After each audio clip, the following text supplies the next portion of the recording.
How Glooskap made the birds. Once upon a time, long before the white man came to Canada, there lived a wicked giant who caused great trouble and sorrow wherever he went. Men called him Wolf Wind. Where he was born, no man knows, but his home was in the cave of the winds, far in the north. In the North Country, in the night land. And there men knew he was hiding on calm days when the sun was hot and the sea was still, but on quiet nights when not a leaf or a flower or a blade of grass was stirring. But whenever he appeared,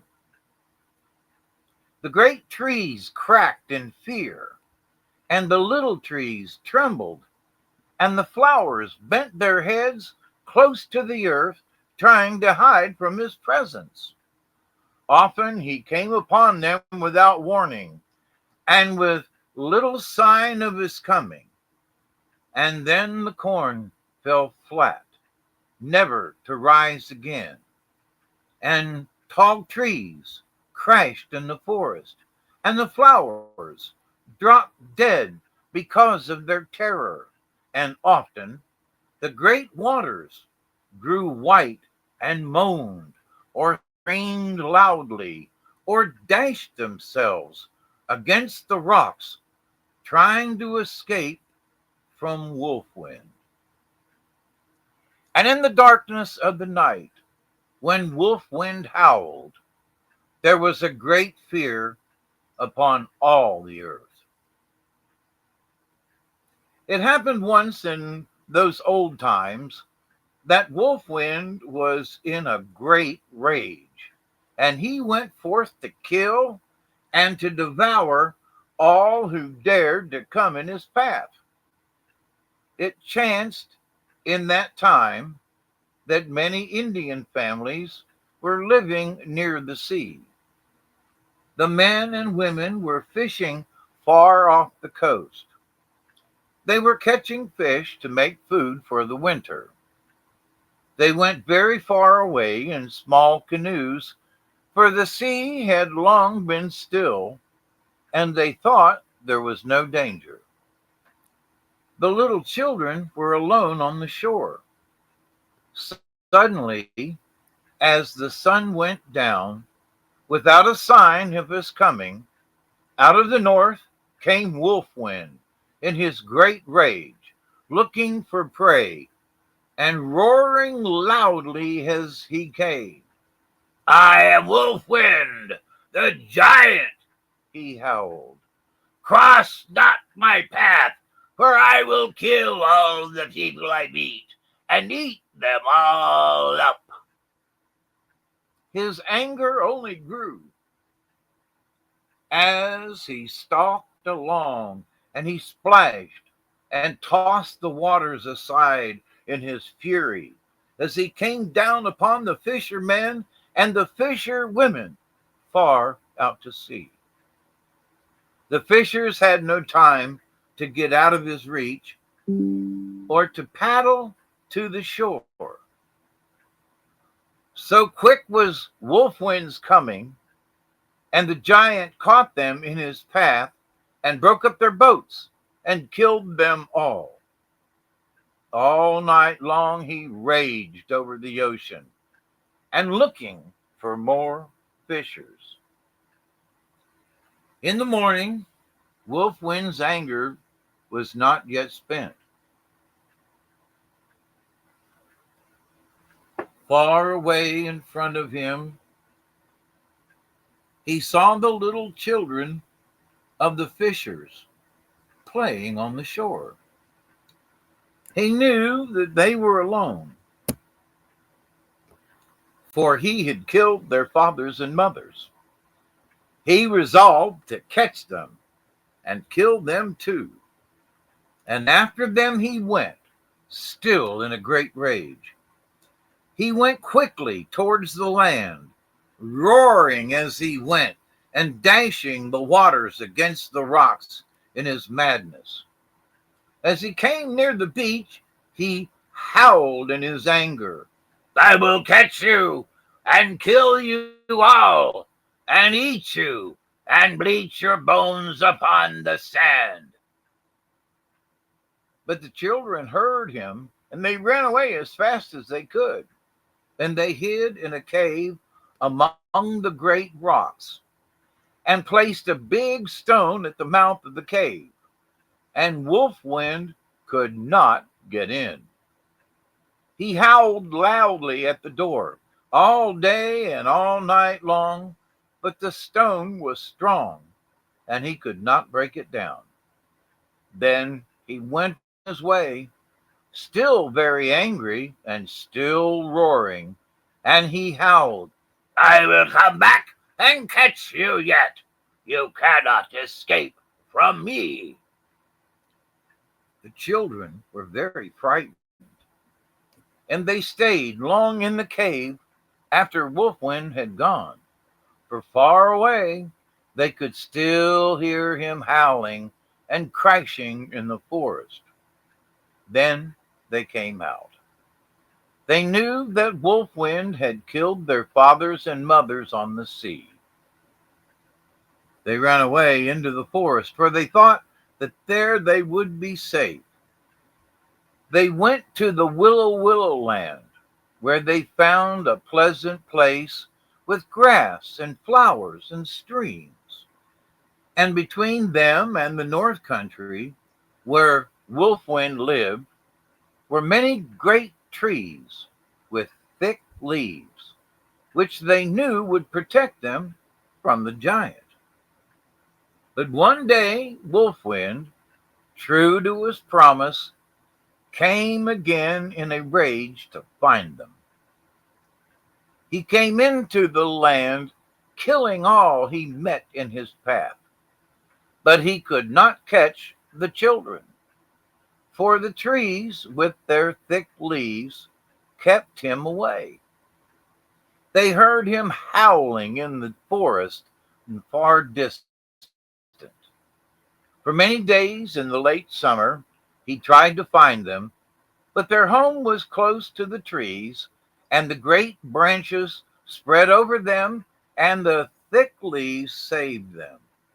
And only the sun from the south, coming from the summer flower country, could look in upon them. Try as he could with all his might, old Wolfwind could not harm them, although he knew that they were there. And they were always safe while they lived in the Willow land. Wolfwind was more angry than ever because of his failure, for he liked to feed on little children, and his rage knew no bounds. He swore that he would have vengeance on the trees. So he came back again, and he brought with him to aid him another giant from the north country who had with him a strange and powerful charm, the charm of the frost. And the two giants tried to kill the trees that had saved the little children. But over many of the trees they had no power, for when they came, the trees only laughed and merely swayed and creaked and said, "You cannot harm us. We are strong, for we came at first from the night land in the far north country, and over us the charm of the frost has no power." These were the spruce and the fir, the hemlock and the pine and the cedar. But the other trees, Wolfwind had vengeance as he had vowed. One night, when the harvest moon was shining in the sky, he came without warning, and with the help of the giant bearing the charm of the frost, he killed all the leaves that had kept him from the children and threw them to the ground. One after one, the leaves came off from the beech and the birch, the oak and the maple, the alder and the willow. Some fell quickly, some fluttered slowly down, and some took a long time in dying. But at last the trees stood bare and cold against the sky, and there was stillness and sadness in the forest. And Wolfwind laughed and played in silence through the leafless branches with the giant from the night land. And he said, "Now I have overcome the leaves that kept me away. And now, when I please, I can kill the children." But the children only moved closer to the strong and sturdy trees that had come at first from the far north country, and over which the charm of the frost had no power. And Wolfwind could not reach them, and they were still forever safe from the giants. The children were very sad when they saw what Wolfwind had done to their friends and protectors, the trees. Summer had gone back to the Southland, following, as she always did, the rainbow road to her home in the wilderness of flowers. It was lonely now in the forest, and silent. There was not a whisper in the trees. There were no leaves, for it was autumn, and Wolfwind had killed them all.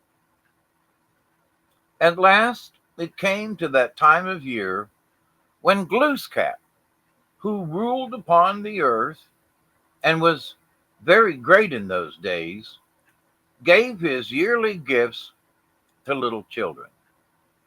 And he came into the land on a sled, drawn by his faithful dogs, to find out for himself what the children wished for. And the children all came to him, each asking for a boon. Now Glooskap had great power upon the earth in that old time. He could always do what he willed. And the little children, whom Wolfwind had tried to harm in his rage, came to Glooskap, the magic master of gifts. And they were all very sad because the leaves had gone. "What do you wish?" said Glooskap. "We wish nothing for ourselves," said the children, "but we ask that the leaves that were killed by Wolfwind, because they saved us from his rage, be brought back to life and put back again in their old home in the trees." Glooskap was silent for a long time, and he sat and thought, as was his custom, and he smoked hard at his mighty pipe, for he was a great smoker. Now in that time there were no little forest birds upon the earth, for Glooskap had not yet brought them into being. There were only the birds that dwelt near the sea, and over whom Wolfwind had no power: seagull and crane, wild duck and loon, kingfisher and brant, and curlew. These only laughed at the giant in his rage, and screamed in mockery as they flew from him, and hid when he came among the shallows or the rocks or the thick grass in the marshes. And there were also the sturdy birds that dwelt with men and worked for them, giving them eggs and food. These were hen and goose and duck and wild turkey. They gave men food, but they were not fair to look upon. They waddled along and could not fly very well, and they made no sweet music upon the earth, for their song was a quack and a cackle. Glooskap decided to bring other birds into the world, not to give food, but to bring happiness to the children on the days when summer dwells in the land with their pretty feathers and their pleasant songs. So, after he had smoked long in silence, he hit upon a plan. And he said to the children, asking for their yearly gifts, "I cannot bring back to the trees the leaves that wolf wind has killed and stripped off, for it is now too late. But I will take the fallen leaves and change them into little birds. And all the birds shall never forget how they were born.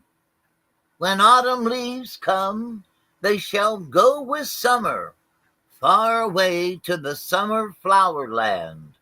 But in the springtime, they shall always come back, and they shall live as close as they can to the leaves from which they have sprung, and they shall nest, most of them in the trees, under the leaves.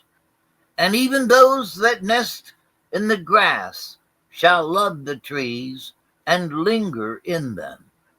Then they shall all be beautiful in color, like the leaves that gave them birth, and they shall have power to rest at all times upon the air, like a leaf fluttering. And the voice of the air and the laughing waters shall be in their throats, and they shall sing sweet songs for little children. And I give the children charge over them to keep them from harm, just as the leaves which gave them birth have saved the little children from the giants.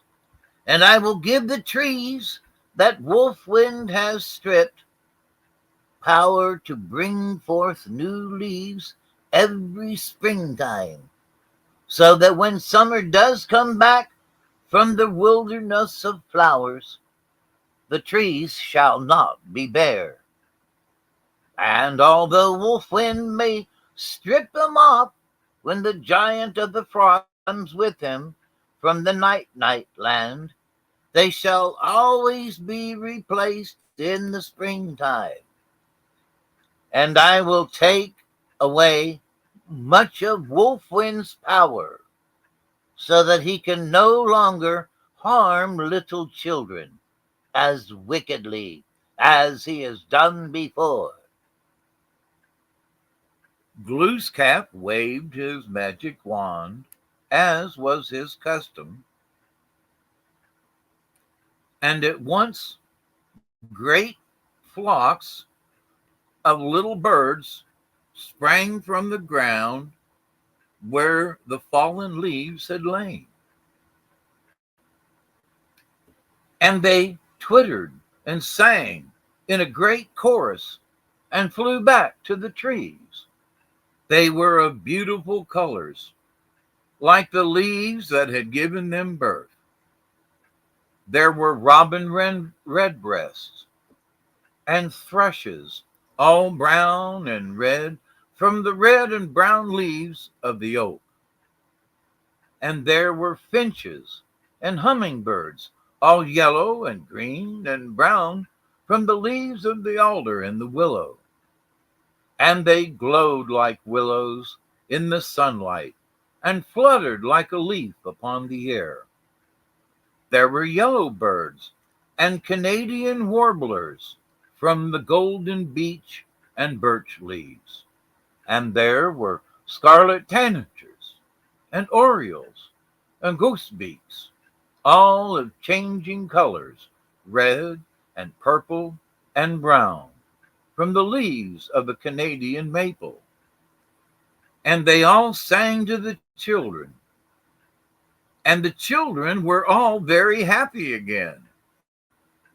Then Glooskap sent the little birds all away to a warm country until the rule of the giant of the frost from the nightlight land was over. For it was winter in all the land, and it was very cold. But in the springtime, the little birds always come back from the summer flower land, and they build their nest among the trees as close as they can to their kindred, the leaves from which they came. And all day long they sing among the leaves for little children. At daybreak they wake the children with their choir of dawn, and at twilight they lisp and twitter to lull the children to sleep. And at night they hide among the leaves from wolf wind, and are very still, with never a twitter or a song, for they do not forget that they are the children's gift from Glooskap, and that they came from the leaves stripped from the trees by Wolfwind, because the leaves saved the little children from the giant long ago. The end.